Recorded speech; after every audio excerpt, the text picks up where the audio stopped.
Tengan un buen comienzo de semana, jóvenes. Hoy arrancaremos con un nuevo tema, con una nueva unidad, con un nuevo análisis de estudio referente a todos los estudios cinemáticos. Y quisiera que anoten como subtítulo movimiento parabólico. Entonces voy a ir haciendo una breve reseña de lo que es un movimiento parabólico. Ya hemos realizado en los temas anteriores todo lo que son movimientos en sentido horizontal, llámese movimiento uniforme variado rectilíneo o llámese movimiento uniforme rectilíneo. Acabamos de concluir el tema de análisis o estudio de movimientos de orden vertical, llámese caída libre o simplemente movimiento vertical. Ahora en este nuevo tema que vamos a enfrentar, que recibe el nombre de movimiento parabólico, quiero que comprendan que es una combinación de movimiento vertical con movimiento horizontal, con una característica principal, como indica acá. Dentro del movimiento vertical nos arroja una característica principal que nos indica que todos los movimientos dentro de las componentes en X van a ser constantes. ¿Eso qué significa? Que esa componente en todo el largo de la trayectoria del movimiento parabolar o parabólico tendrá un valor constante y la componente en Y será de valor variable. Ahora vamos a comprender un poco más de dónde sale la componente en X y la componente en Y. Nosotros sacamos la secante a este movimiento parabólico y vamos a obtener B sub 0, B sub 1, B sub 2, B sub 3, 4 y así sucesivamente, que son en realidad infinitos, ¿no? Yo simplemente en este caso he sacado 5 para que ustedes los puedan analizar. Y dentro de esto vamos a comenzar a hacer el análisis de todas las secantes del movimiento parabólico.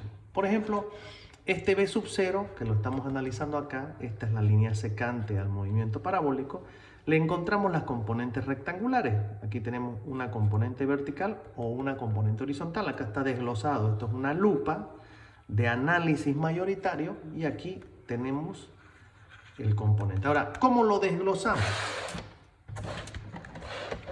Acá está desglosado. Acá está B sub 0. Tenemos B sub 0X, B sub 0Y. Y bueno, nuevamente volvemos a recordar lo que acaba de decir al comienzo, ¿no?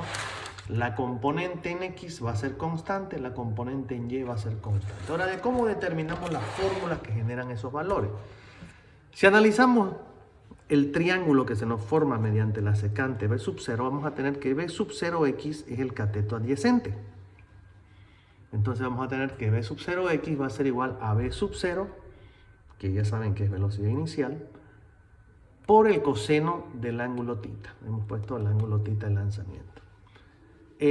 La componente B sub 0Y, o la vertical, en este caso va a ser cateto contrario, es decir, que vamos a resolver con seno. Entonces vamos a tener que B sub 0Y va a ser igual a B sub 0 por seno del ángulo, pero dice que este valor va a ser variable. ¿Y en función a qué va a variar? Va a variar en función a la gravedad y el tiempo que esté el proyectil en el aire. Ya saben que la gravedad es un efecto como el de un imán que atrae todos los cuerpos hacia el centro del núcleo terrestre. Entonces, ya sabemos que mientras el cuerpo esté en ascenso, estará luchando contra la gravedad y mientras esté en descenso, estará sumando a favor de la gravedad. ¿Ok? Entonces, tenemos nuestras fórmulas 1 y 2. Quiero que se anoten ahora a continuación, dentro del desglose de las fórmulas que vamos a utilizar, la primera que dice tiempo máximo, y esto es importante que lo anoten así, tiempo máximo para una altura máxima. Es decir, vamos a calcular el tiempo que se requiere para obtener una altura máxima. Y dice así, el tiempo máximo será aquel tiempo que se requiere para obtener una altura máxima. Llámese altura máxima al punto exacto donde se genera el punto de inflexión. Es importante comprender, antes de eso, que toda la trayectoria que nosotros estamos determinando mediante secantes, como hemos hecho acá, tienen sus componentes, ¿no? Hemos dicho que este tiene una componente horizontal, una vertical. Este también va a tener una componente vertical y horizontal. Este también va a tener una componente horizontal y vertical, pero fíjense que la vertical cada vez se vuelve más chica, hasta el punto de inflexión que se va a volver 0. Entonces, dentro de los datos que tenemos que este punto de inflexión es donde tenemos la componente en y igual a 0. ¿Cómo determinamos el tiempo máximo para altura máxima? Tomamos nuestra fórmula de la componente en y, que es igual a b sub 0 por seno de tita menos gravedad por tiempo, y sabemos que en el punto exacto de inflexión, que es donde se genera la altura máxima, que estamos cortándola, va a ser igual a 0. Entonces, entre los datos del punto de inflexión, como dice acá, componente en X va a ser constante, todo el largo de la trayectoria va a ser la misma, pero en ese punto en particular va a valer 0. Entonces agarramos nuestra fórmula, la de aquí, que dice que la componente en Y es igual a B sub 0 por seno de tita menos gravedad por tiempo, y volvemos 0, ese valor que ya sabemos que en ese punto va a ser 0. Entonces 0 va a ser igual a velocidad inicial por seno de tita menos gravedad por tiempo. Y vamos a despejar el valor que nos interesa, que en este caso es el tiempo. Pasemos esto al otro extremo y va a quedar gravedad por tiempo igual a velocidad inicial por seno de tita. Si despejamos este tiempo, que va a ser tiempo máximo, vamos a tener que va a ser igual a velocidad inicial por seno de tita dividido entre gravedad. Con eso ya tenemos nuestra tercera fórmula fundamental de aplicación. Como siempre, yo realizo el despeje de todas. Si despejamos de aquí velocidad inicial, vamos a tener que va a ser igual a tiempo máximo por gravedad dividido seno de tita, fórmula 3.1. Y si despejamos tita, va a ser igual a arcoseno de gravedad por tiempo dividido velocidad inicial. Para los que no entiendan o aún no estén familiarizados con la palabra arcoseno es lo mismo que colocar 1 sobre seno, es lo mismo que colocar seno a la menos 1, y en nuestra calculadora se determina aplicando el botón inverso seno. ¿Sí? Por un tema de comodidad, en todas las fórmulas que vamos a aplicar estoy poniendo el significado: B sub 0, velocidad inicial, B sub F, velocidad final, G, gravedad. ¿Sí? Muy bien. Eso es lo que es referente a la primera tiempo máximo. Ya saben que es tiempo máximo para una altura máxima. Vamos a la cuarta fórmula. Habla de tiempo total, que también recibe el nombre de tiempo de vuelo. Y así dice el enunciado. Dice: tiempo total será el tiempo que requiere el proyectil desde que es lanzado hasta que alcanza su objetivo. Entonces yo me trazo un diagrama de cuerpo libre, acá lo tienen, este es el movimiento parabólico. Ya saben que este es el punto de inflexión, ya saben que en ese punto se da que la componente en Y es igual a 0. Saben que en ese punto tenemos la altura máxima, pero si la analizamos la parábola completa, vamos a notar una particularidad. Para empezar, este es el tiempo que demora desde que es lanzado hasta que alcanza el punto de inflexión, que llamamos tiempo máximo. Pero si también analizamos, vamos a ver que dentro de este recorrido horizontal se genera exactamente en la mitad del recorrido la parábola. Es decir, que de aquí a acá es la mitad y de aquí a acá es la mitad. Por ende, si este es el tiempo máximo, aquí también vamos a tener otro tiempo máximo. Y eso nos genera una fórmula. Nos dice que el tiempo total o tiempo de vuelo va a ser igual a 2 veces el tiempo máximo. O sea, este tiempo máximo es el mismo tiempo en ascenso que el de descenso. Por ende, vamos a tener la fórmula que tiempo total va a ser igual a 2 veces el tiempo máximo, pero sabemos que este tiempo máximo es igual a velocidad inicial por seno del ángulo dividido entre gravedad. Entonces, esta es nuestra fórmula 4. Si realizamos los despejes, vamos a tener que la velocidad inicial va a ser igual a tiempo total por gravedad dividido entre 2 veces el seno de tita. Si despejamos tita, va a ser igual a arcoseno de tiempo total por gravedad dividido 2 veces la velocidad inicial. Lo ideal para resolver esto es siempre resolver esta parte interna y después aplicar en la calculadora inverso seno del valor que obtuvimos. Como siempre, los datos dicen que T total es tiempo total o tiempo de vuelo, B sub 0 es velocidad inicial y G es gravedad. La siguiente fórmula, esta es la 4, será llamada altura máxima. Y dice así: la altura máxima es el punto donde la componente en Y se vuelve 0. se encuentra en la mitad del recorrido horizontal de la parábola. Entonces vamos trazando todo lo que estoy indicando. He disparado el proyectil, aquí se genera el punto de inflexión, que es donde tenemos la componente en y igual a 0. Este es un valor de altura máxima. Este es el valor que ya sabemos cómo determinar de tiempo máximo. Y dice que la fórmula de aplicación va a ser igual. Altura máxima a velocidad inicial al cuadrado por seno cuadrado del ángulo dividido entre 2 veces la gravedad. Su despeje va a ser igual a velocidad inicial, raíz cuadrada de altura máxima por 2 por gravedad dividido seno del ángulo alfa, seno cuadrado del ángulo alfa. Y por último vamos a tener que el ángulo va a ser igual a arcoseno de la raíz cuadrada de altura máxima por 2 por gravedad dividido velocidad inicial cuadrada. Como consejo siempre hay que resolver primero todo lo que está dentro de la raíz y posteriormente sacar raíz. Lo mismo acá. Hay que resolver todo lo que está dentro de la raíz, sacar raíz y recién sacar en la calculadora al arcoseno o el inverso seno del valor que obtuvimos. Como siempre, ¿qué significa altura máxima? H max, altura máxima, V sub 0, velocidad inicial y G es gravedad. ¿Qué más tenemos? Recorrido horizontal. Dentro del recorrido horizontal dice así el enunciado. Se llamará recorrido horizontal a la distancia horizontal que recorre el proyectil desde que es lanzado hasta que alcanza un objetivo. Desde que es lanzado hasta que alcanza un objetivo.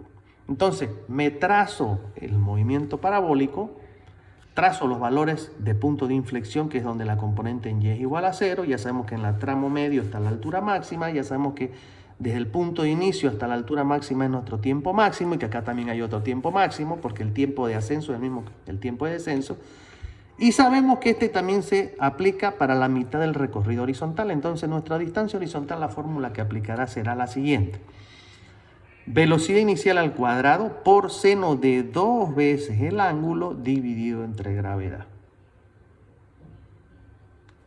Despejando, esta es la fórmula 6, ¿no? Despejando vamos a tener que nuestra velocidad inicial va a ser igual a la raíz cuadrada de la distancia horizontal por la gravedad dividido entre el seno de 2 veces el ángulo. Como siempre, resolvemos primero lo que está dentro de la raíz y posteriormente sacamos raíz. Si queremos determinar ahora el ángulo, vamos a quitar raíz, va a quedar seno de 2 veces θ dividido distancia horizontal por gravedad entre velocidad inicial al cuadrado y va a quedar siendo la fórmula que θ va a ser igual. Y esta fórmula la he tomado así para que la entiendan. Arcoseno, paréntesis, de distancia horizontal por gravedad dividido entre velocidad inicial al cuadrado y todo eso dividido entre 2. Entonces, ¿esto cómo habría que resolverlo?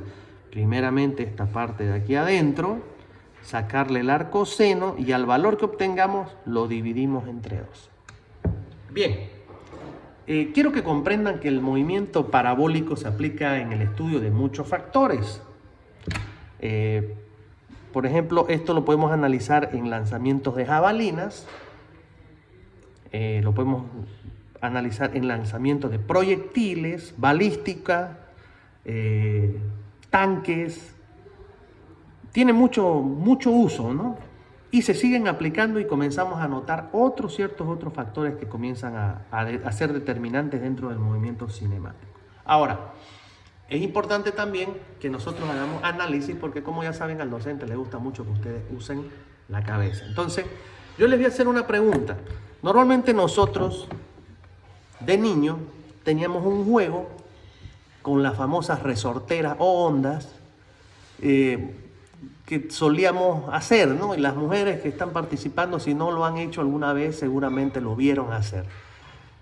Normalmente se jugaba con la resortera a hacer tiro al blanco o a matar pajaritos, pero después estábamos aburridos, nos poníamos a hacer el juego de la resortera para ver quién la hacía llegar más lejos. Como siempre había un tonto que era el árbitro, que era el que estaba al fondo viendo de a dónde caían las las piedras o las canicas que tirábamos en ella, a riesgo de que le caigan encima. Pero yo quiero que ustedes hagan la práctica en su casa, ¿no? En la comodidad de su hogar.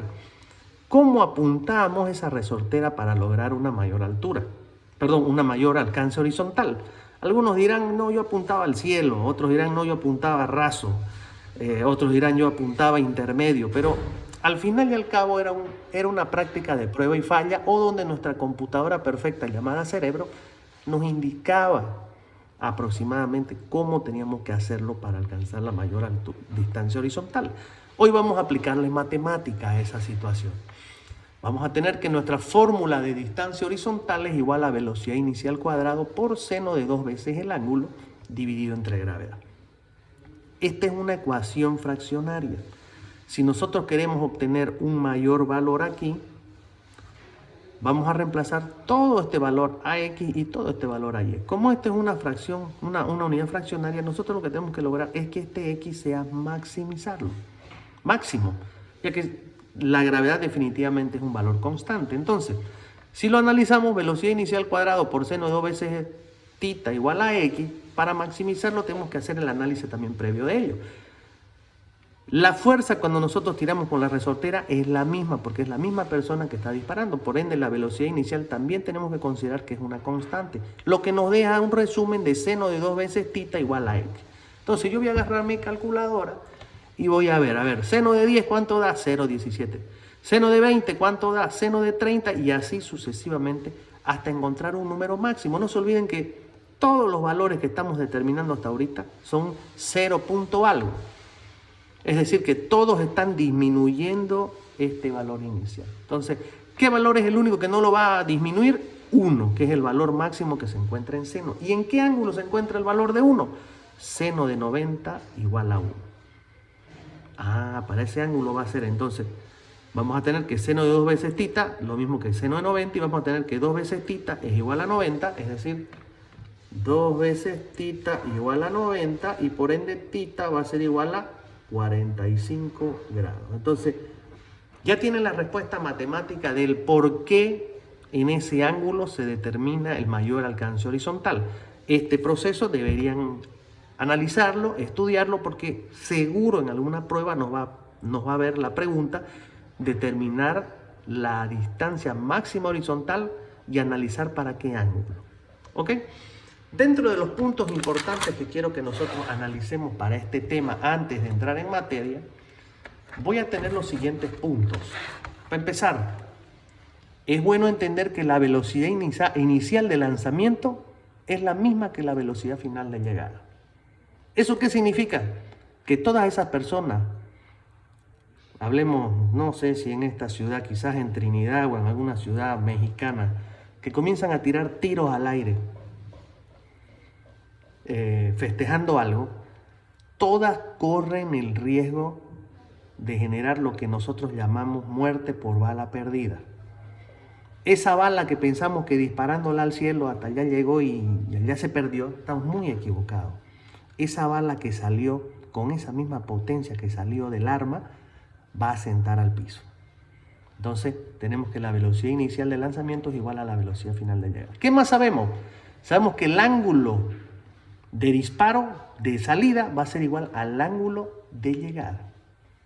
Y aquí tenemos el mejor ejemplo de la jabalina. En las Olimpiadas hay un torneo que se llama lanzamiento de jabalina, y que los atletas al momento de disparar sus jabalinas tratan siempre de que este ángulo sea de 45 grados para lograr el máximo alcance horizontal. Pero adicionalmente a eso sabrán de que con el ángulo que se disparó será con el mismo ángulo con el que llegue al destino. ¿Qué más tenemos como importante? Aún dice en el inciso C, se desprecia la curvatura terrestre. En los alcances balísticos aún no consideramos la curvatura terrestre, o sea, no consideramos que la Tierra es curva. ¿Eso genera un pequeño factor de error? Sí, genera un factor de error, quizás en largas distancias de hasta 1 metro. Porque no estamos viendo una distancia totalmente horizontal, estamos viendo una distancia que tiene una cierta curvatura y por ende un mayor alcance o una mayor distancia horizontal. ¿Qué más también aún no consideramos? Aún despreciamos agentes externos, como cuáles. No consideramos la fuerza que genera el viento frenando nuestro proyectil o aumentando su velocidad, dependiendo si estamos a favor o en contra de él. Aún despreciamos agentes externos como agua. No estamos libres de hacer disparos en momentos donde está lloviendo. Y también se despreciarán factores externos o internos ya del producto en particular, como de aerodinámica, ¿no? Despreciamos si el producto que estamos lanzando es una piedra, o si es un proyectil, o si es una flecha.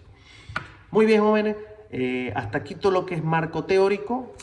Me gustaría que ustedes ya vayan preparando en una sola hoja sus fórmulas, porque ahora, porque en la clase de miércoles entraremos netamente en la parte de resoluciones de ejercicios prácticos.